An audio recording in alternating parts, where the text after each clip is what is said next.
Okay, I'm going to do a spring update. Here's where we are. This is some of Denver's siphon experiment contraptions.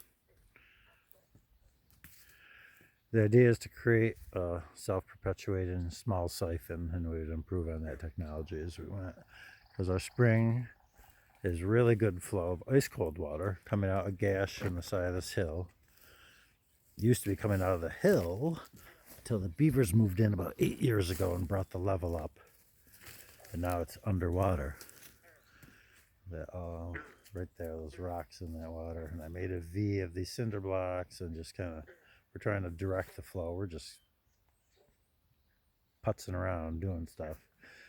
So we were unable to create a sustainable siphon. We think the architecture of the siphon, for one, and the size of it's too great.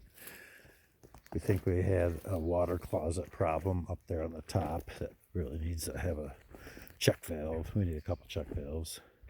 So we were just doing this all with stuff that kind of we had on hand.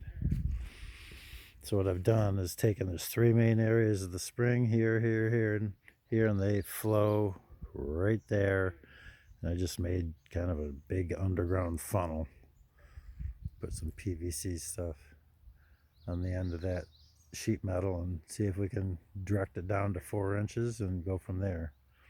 That water is ice cold inside the spring. I mean, ice cold. You can't stand it.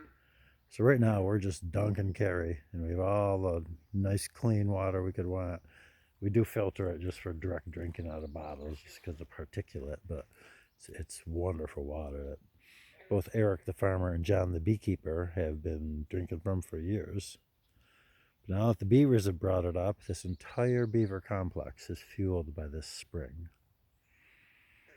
So it doesn't kind of look like much, but it's flowing pretty good. And there's got to be a way for us to use that to harness its own power and own temperature difference to get it to rise 15 feet and 50 yards, which would get it to our base camp.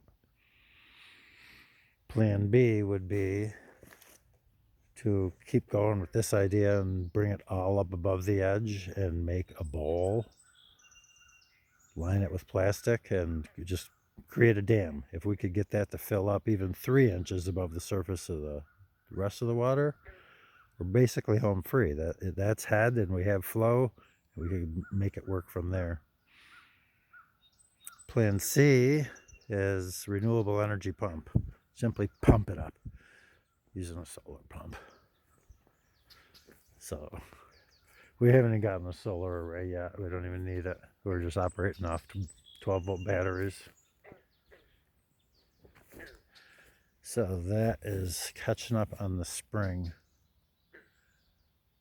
Great to not have to get water. We just come here and dunk and get it.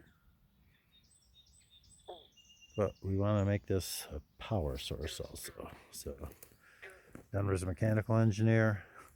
He specializes in green energy, and his buddy Charlie, one of my best pitchers over the years, is a mechanical engineer, and he specializes in fluid dynamics. So those boys are all over this project.